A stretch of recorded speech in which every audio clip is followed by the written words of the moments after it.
Hello दोस्तों, स्वागत है आप सभी का फिर से एक बार ओपन बेस्ट में। दोस्तों आज के वीडियो में हम लोग कवर करने वाले हैं यहाँ पे कृतियाँ और यहाँ से क्वेश्चंस आपको अधिकतर मात्रा में पूछा जाता है। साथ ही मैं बता दूं कि हिंदी का जो भी प्रश्न है मात्र 20 नंबर के लगभग क्वेश्चन पूछे जाते हैं और ये आपको अपॉर्चुनिटी है और ये आपको बोनस पॉइंट आता है। जीके जीएस में कितने क्वेश्चंस ऐसे आते हैं कि जो कि आपसे नहीं बन पाते हैं या बहुत ही अलग तरह के क्वेश्चंस होते हैं जिनको हम लोग जानते भी नहीं, लेकिन यहाँ पे हिंदी के ऐसे ऐसे प्रश्न आते हैं जो कि आपको बिल्कुल अगर ये चीज़ अगर पढ़ लेते तो यहाँ से ही आता है। तो मैंने आपको लगभग आपको 20 क्लास किया हूँ और छोटे-छोटे क्लास किया हूँ, 10 मिनट 15 मिनट का क्लास है। अगर आप यहाँ पे टोटली कोर्स क्लास कर लेते हो तो आपको 20 नंबर यहाँ पे 100% कन्फर्म हो जाता है। ये आपको बोनस पॉइंट हो जाते हैं आपके इंट्रांस एग्ज़ाम के लिए। तो बिहार बीएड के एग्ज़ाम में ये काफ़ी महत्वपूर्ण रोल निभाने वाला है, तो चलिए क्लास को कवर करते हैं। एक बार वीडियो को लाइक और शेयर कर दीजिएगा दबा के अपने दोस्तों के साथ में। सभी से रिक्वेस्ट रहेगा इसके लिए, क्योंकि इतना मेहनत मैं आपके लिए कर रहा हूँ तो आपको लो तो इतना तो फ़र्ज़ बनता है सपोर्ट करने के लिए।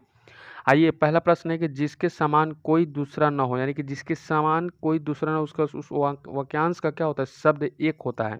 यानी कि इन सभी वाक्यों के लिए एक शब्द कौन सा निकल कर आता है, ये चीज़ आपसे पूछा गया है। अद्वितीय क्या होता है, अद्वितीय है। नेक्स्ट प्रश्न करते हैं यहाँ पे कि आवश्यकता से अधिक धन का त्याग क्या कहलाता है। आवश्यकता से अधिक धन का त्याग क्या कहलाता है, तो अपरिग्रह। अपरिग्रह, ठीक है।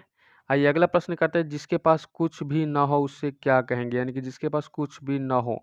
तो थर्ड नंबर क्वेश्चन का आंसर करेंगे कि यहाँ पे अकिंचन क्या कहते हैं, उसको अकिंचन कहते हैं जिसके पास कुछ भी ना हो। अगला प्रश्न देखते हैं, यहाँ पे कहा जा रहा है कि जिसका ज्ञान इंद्रियों द्वारा न हो उसको क्या कहते हैं, यानी कि जिसका ज्ञान इंद्रियों के द्वारा न हो उसको क्या कहेंगे, तो उसको कहेंगे हम लोग अगोचर। क्या कहते हैं, अगोचर कहेंगे उसको, यानी कि डी नंबर ऑप्शन करेक्ट हो जाता है। नेक्स्ट प्रश्न देखिए, यहाँ पे अगला प्रश्न है कि जिसे जीता ना जा सके, यानी कि जिसको जीता ना जा सके उसको क्या कहते हैं, जिसको जीता ना जा सके वो जो अजय कहते हैं, क्या कहते हैं, अजय कहते हैं। आइए अगले प्रश्न की ओर चलते हैं कि सबसे प्रथम गिना जाने वाला क्या कहलाता है। सबसे प्रथम गिना जाने वाला क्या कहलाता है, तो आपका आंसर हो जाता है अग्रण्य। क्या हो जाता है, अग्रगण्य आपका सही हो जाता है। वह कवि जो तत्काल कविता करने में कुशल हो, वह कवि जो तत्काल कविता करने में कुशल, यानी कि जब कहे तब वो कविता कहने के लिए इच्छुक हो, आशु कवि। क्या कहते हैं उसको, आशु कवि कहते हैं। आइए अगला प्रश्न करते हैं यहाँ पे कि आरंभ से अंत तक के लिए कौन सा शब्द होता है। आरंभ से अंत तक, आरंभ से अंत तक, तो आप कहिएगा अधोपांत। क्या कहते हैं, अधोपांत। अधोपंत भी है लेकिन आपको अधोपांत कहना है, ठीक है, आकार लगा कर चलना है। आइए अगले प्रश्न की ओर चलते हैं। अगला प्रश्न आपको बोर्ड पर लग चुका है। क्वेश्चन क्या है, जिसे मापा न जा सकता उसे क्या कहते हैं, तो जिसको मापा न जा सकता उसको क्या कहते हैं, तो आप कहिएगा उसको अपरिमेय। क्या कहते हैं उसको, अपरिमेय। नेक्स्ट है ये परंपरागत उक्ति को क्या कहते हैं। परंपरागत उक्ति को हम लोग कहते हैं अनुश्रुति। क्या कहते हैं उसको, अनुश्रुति कहते हैं। अगला प्रश्न है कि जो स्त्री सूर्य भी ना देख पाती उसे क्या कहेंगे, तो जो स्त्री सूर्य ना देख पाती उसको असूर्यपस्या कहते हैं, उसको असूर्यपस्या कहते हैं। अगला प्रश्न करते हैं कि जिसका कोई शत्रु पैदा ही न हुआ हो उसके लिए कौन सा शब्द है। जो शत्रु पैदा ही न हुआ हो तो उसको अजात शत्रु कहते हैं, उसको क्या कहते हैं, अजात शत्रु कहते हैं। आइए अगले प्रश्न की ओर चलते हैं कि धन को व्यर्थ ही खर्च करने वाला को क्या कहते हैं। धन को व्यर्थ ही खर्च करने वाले को अपव्ययी कहते हैं। और वही अगला प्रश्न पूछेगा कि जिसके हस्ताक्षर नीचे अंकित हो उसको क्या कहते हैं। अब कहते हैं ना कि कोई भी यहाँ पे एक एक पेज ले लेते हैं, यहाँ पे हस्ताक्षर कर देते हैं, ये सारे डॉक्यूमेंट में कुछ लिखा हुआ है तो इसको क्या कहते हैं। तो ये चीज़ आपको मेंशन किया गया है, तो अधो हस्ताक्षरकर्ता, अधो हस्ताक्षरकर्ता, ठीक है, इसको ये कहते हैं।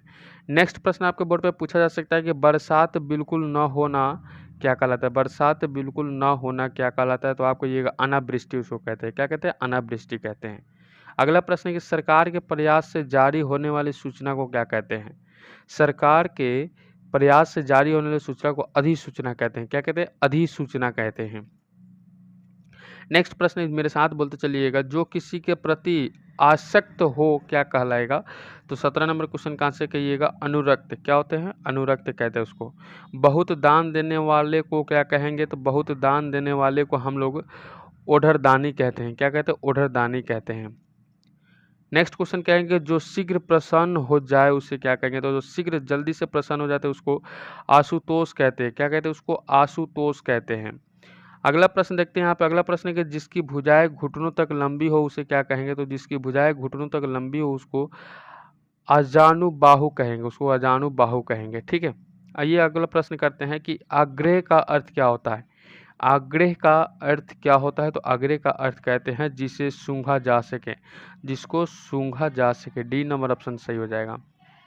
आइए अगला प्रश्न करते हैं। आप अगला प्रश्न आपको बोर्ड पे, जिसकी इच्छा की गई हो वो क्या कहलाता है। जिसकी इच्छा की गई हो, यानी कि जिसकी इच्छा की गई हो उसको कहते हैं इप्सित। क्या कहते हैं, इप्सित कहते हैं।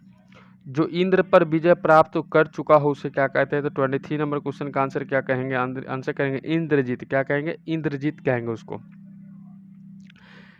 अगला प्रश्न देखते हैं। अगला प्रश्न क्या पूछा गया है, घटनाओं का कालक्रम से किया गया वर्णन, याद कि वर्णन याद रखिए। घटनाओं का कालक्रम से किया गया वर्णन को क्या कहते हैं। 24 नंबर क्वेश्चन का आंसर कहेंगे इतिवृत्त कहते हैं उसको। क्या कहते हैं, इतिवृत्त कहते हैं।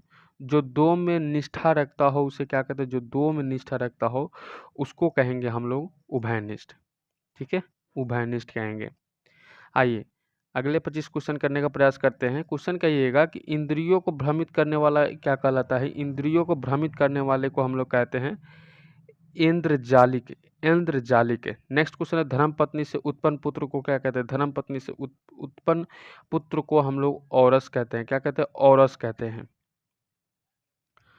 अगला प्रश्न है कि कांटों से भरा हुआ क्या कहते हैं। देखिए सारे क्लास के जितने भी वीडियो आ रहे हैं सारे वीडियो को आपको देख लेना है, एक बार जरूर देख लीजिए, सारा टेंशन मुक्त हो जाइएगा। ये जो क्वेश्चन आने वाले सारे इंपॉर्टेंट लेवल के क्वेश्चन है। 28 नंबर क्वेश्चन का आंसर क्या हो जाएगा, कंट का किरण। क्या हो जाएगा, कंट का किरण आपका सही हो जाता है। कांटों से भरा हुआ, ध्यान रखिएगा। अपने ही कुल के नाशक को क्या कहते हैं, तो अपने ही कुल के नाशक को हम लोग कुलांगार कहते हैं। अगला प्रश्न देखते हैं क्या पूछा गया है, कुश की नोक से तीखी बुद्धि को क्या कहते हैं। कुश की नोक की तीखी बुद्धि, तो इसको आंसर करेंगे कुशाग्र बुद्धि। कुशाग्र बुद्धि कहते हैं उसको। अगला प्रश्न है, शुद्ध आत्मा का मनुष्य क्या कहलाता है। शुद्ध आत्मा का मनुष्य को हम लोग कहते हैं सुधोधन। क्या कहते हैं उसको, सुधोधन कहते हैं। कमेंट करके जरूर बताइए कि आपने 50 क्वेश्चन में से कितना सही किया। उपकार को भूल जाने वाला व्यक्ति को क्या कहते हैं। तो 32 नंबर क्वेश्चन का आंसर कहेंगे कृतघ्न। कृतघ्न कहेंगे, कृतघ्न। नेक्स्ट देखिए, आपको उपकार को याद रखने वाला व्यक्ति को क्या कहते हैं। उपकार को भूल जाने वाले को कृतघ्न कहते हैं और उपकार को याद करने वाले व्यक्ति को कृतज्ञ कहते हैं। क्या कहते हैं, कृतज्ञ कहते हैं। अगला प्रश्न क्या है कि गंगा से उत्पन्न होने वाले को क्या कहते हैं। तो गंगा से उत्पन्न होने वाले को हम लोग क्या कहेंगे भैया, तो आपको कहेंगे गंगे। क्या कहेंगे, गंगे कहेंगे। सायंकाल गांव के चरकर लौटने का समय क्या कहलाता है। 35 नंबर क्वेश्चन का आंसर कहेंगे गोधूली। क्या कहते हैं उसको, गोधूली कहते हैं। आइए अगले प्रश्न की चर्चा कर लेते हैं एक बार फिर से कि चक्र धारण करने वाला होता है। चक्र धारण करने वाला 36 नंबर क्वेश्चन का आंसर क्या हो जाता है, चक्रधर कहते हैं उसको। जिनके चार चार पैर होते हैं उन्हें क्या कहते हैं। जिनके चार चार पैर होते हैं उन्हें कहते हैं चतुष्पद। क्या कहते हैं, चतुष्पद कहते हैं। अगला प्रश्न है कि दूसरों के दोष देने वाला क्या कहलाता है। तो दूसरों को दोष देने वाला जो व्यक्ति होता है उसको हम लोग कहेंगे छिद्रान्वेषी। छिद्रान्वेषी कहते हैं। जीने की इच्छा को क्या कहते हैं, जीने की इच्छा को हम लोग जिजीविषा कहते हैं। क्या कहते हैं, जिजीविषा कहते हैं। आइए अगले प्रश्न की ओर चलते हैं। अगला प्रश्न आपके बोर्ड पे कि जीतने की इच्छा रखने वाले को क्या कहते हैं। जीतने की इच्छा रखने वाले को हम लोग जिज्ञासु कहते हैं। क्या कहते हैं, जिज्ञासु कहते हैं। नेक्स्ट क्वेश्चन है, भोजन की इच्छा रखने वाले, अब जीतने की इच्छा को जिज्ञासु कहते हैं और भोजन की इच्छा रखने वाले को हम लोग जिज्ञासु कहते हैं। जिज्ञासु कहते हैं। ठीक है, यहाँ पे थोड़ा सा फर्क है, इसको ध्यान रखिएगा। नेक्स्ट क्वेश्चन है, तैरकर पार करने वाले इच्छा को क्या कहते हैं। अब तैरकर पानी में तैरकर पार करने वाले इच्छा को तित्रिसु। तित्रिसु। तित्रिसु। नेक्स्ट प्रश्न है कि दोनों भावों का मध्यवर्ती स्थान क्या कहते हैं। दोनों भाव, अब दोनों आंखों के ये भाव के जो बीट के पार्ट है उसको क्या कहते हैं। तो इस क्वेश्चन का आंसर त्रिकुटी कहते हैं। क्या कहते हैं, त्रिकुटी कहते हैं। स्त्री जिसे स्वामी प्रेम ना करे उसको क्या कहते हैं। तो 44 नंबर क्वेश्चन का आंसर करेंगे दुर्भाग्य। ठीक है, नेक्स्ट क्वेश्चन करते हैं। अगला प्रश्न आपको बोर्ड पे कि जो कठिनाइयों से समझ में आता है उससे क्या कहते हैं। तो 45 नंबर क्वेश्चन का आंसर कहते हैं दुब्रोध। दुब्रोध कहते हैं उसको। मुश्किल से खाया जाने वाले की बहुत कठिनाइयों से खाने जाने वाला दुब्रेक्ष। ये दोनों टॉपिक याद रखिए, दुब्रेक्ष हो जाता है। 45 और 46 याद रखिएगा।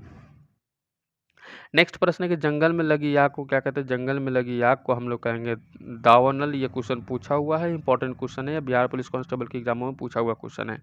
जिसके पेट पर माँ ने रस्सी बांध थी उसे क्या कहते हैं? जिसके पेट पर माँ ने रस्सी बांधी थी उसको क्या कहते हैं? तो उसका आंसर हो जाता है दामोदर। क्या कहते हैं? दामोदर कहते हैं। आइए अगले प्रश्न की ओर चले, और अगला प्रश्न ये हमारा, वह नायक जो बहुत प्रचंड और चंचल हो उसे क्या कहते हैं? वह नायक जो बहुत ही प्रचंड और चंचल हो तो उसको क्या कहते हैं? तो उसको कहते हैं धीरोदात। धीरोदात कहते हैं। और वही अगला प्रश्न है, जिसकी कोई इच्छा स्पृहा ना हो, यानी कि कोई इच्छा ना हो उसका, तो इसको क्या कहते हैं? निष्प्रिय कहते हैं। उसको क्या कहते हैं? निष्प्रिय कहते हैं। तो इस तरह से हमने क्लास को कवर किया। उम्मीद है कि यहाँ से आपको क्लास काफ़ी शानदार, काफ़ी बेहतरीन ढंग से समझ में आया होगा। अभी भी मन में सवाल है तो कमेंट कर सकते हैं, मैं फिर से रिपीट कर सकता हूँ। ओपन लाइफ परिवार से नहीं जुड़े तो जुड़ जाइए, सब्सक्राइब और बेल आइकन को प्रेस कर लीजिए। इस वीडियो को लाइक नहीं किया तो प्लीज़ लाइक कर दीजिए, अपने दोस्तों के साथ शेयर नहीं किया तो प्लीज़ अपने दोस्तों के साथ में शेयर कर दीजिए, जैसे फेसबुक, व्हाट्सएप, टेलीग्राम जहाँ भी आप जुड़े हों वहाँ पे शेयर कर दीजिएगा। प्लीज़ सभी से रिक्वेस्ट रहेगा। मिलते हैं नेक्स्ट वीडियो में, तब तक good bye, best of luck, जय हिंद सभी साथियों को।